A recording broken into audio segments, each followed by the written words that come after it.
John, winning a clean sheet last weekend on the road, how important is it to you that we continue our good start to the season? Oh, it's vitally important, of course it is, yeah. It's a good away win, it's a clean sheet, 3 points away from home. We weren't brilliant on the day, and that's another plus, because the amount of times I've said, we were really, really good today, and yet we've not won, So actually it's not a bad thing not to play well and actually win, because we didn't do that enough, I mean, the amount of times I spoke to Jason Thompson last season, who obviously was playing with Arbroath, and the amount of times he said to me, we didn't play great, but we won, that was a lot, to be honest with you. So I think that's a good sign. Of course, everyone would love to see a spectacle, great fast-flowing football, which is what we're trying to produce. But nonetheless, when you're something you've got to dig in and just endeavour, hard work, commitment, desire, actually gets you over the winning line to get you the 3 points, it means every bit as much. Yes, as I say, we're all wanting that perfect game, but unfortunately on certain days it won't happen. But grinding out wins over 36 league games, albeit that's the first one, then it's a great 3 points. And key contributions last weekend, and indeed they will be for the rest of the season. Down the left with Keane McDonald, and down the right Grant Anderson getting the goal as well. You'll be looking for good wide options throughout the season, won't you? Yeah, of course, we always do. We've got good players in the full-back areas. Mikey Miller got a goal against Peterhead in the Betfred Cup as well, going down the right-hand side. Kieran's done exceptionally well down the left and getting in some great quality balls. And as you said there, Granny got a goal at the weekend coming in from the right-hand side. So, of course, you need good players in the wide areas.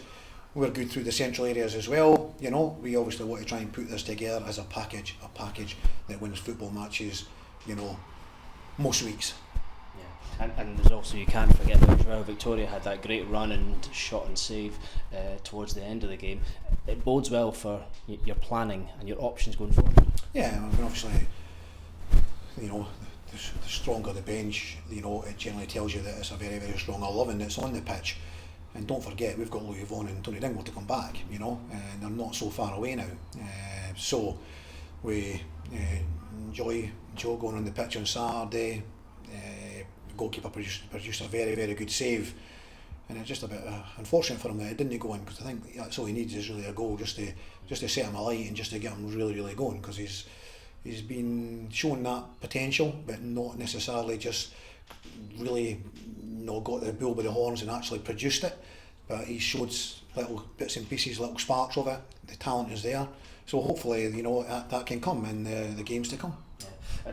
Obviously, very, very obviously, it's Clyde at home next, up from the second division, looking to make a point and make their mark in the division. You'll be expecting a tough encounter for them. Yeah, definitely. Yeah, they were a bit unlucky that they didn't actually win that league with the points that they got against them in the appeal. So they've came up through the playoffs and they've done exceptionally well.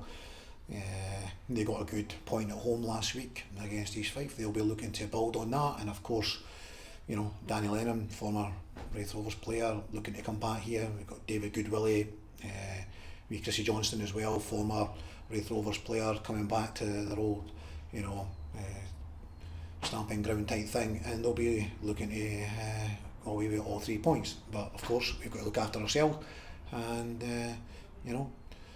try and produce our A game and look for us to build on the 3 points that we've got and get 6.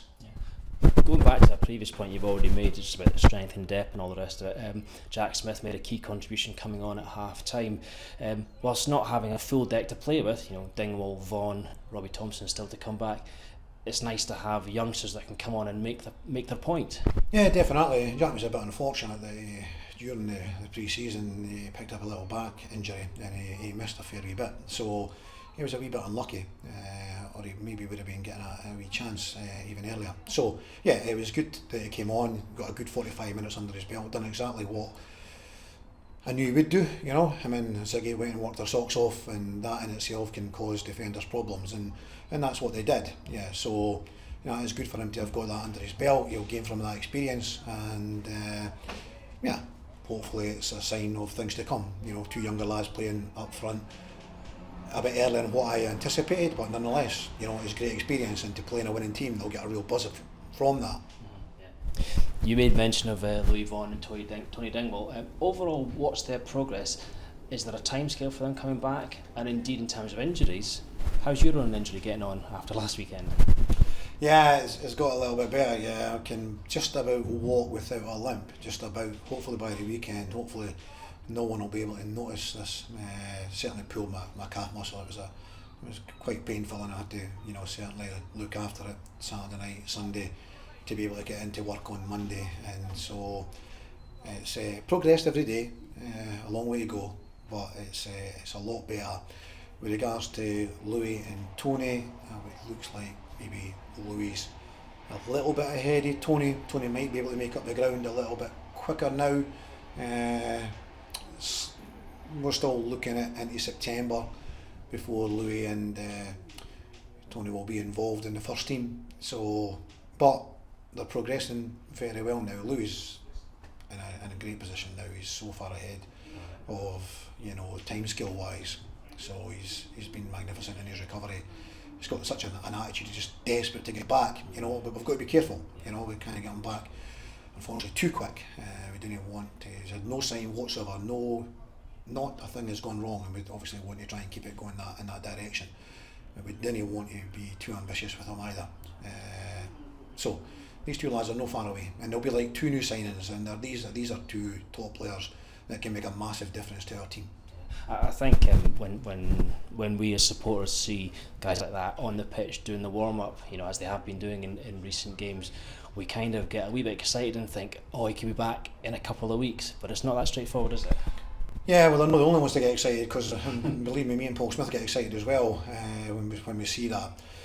But unfortunately, there is a timescale that's got to be kind of almost met, and the consultants that Louis goes back to, and although they're very, very happy with his progress, they also realise that there's a certain amount of time that's got to be done for this to be completely healed.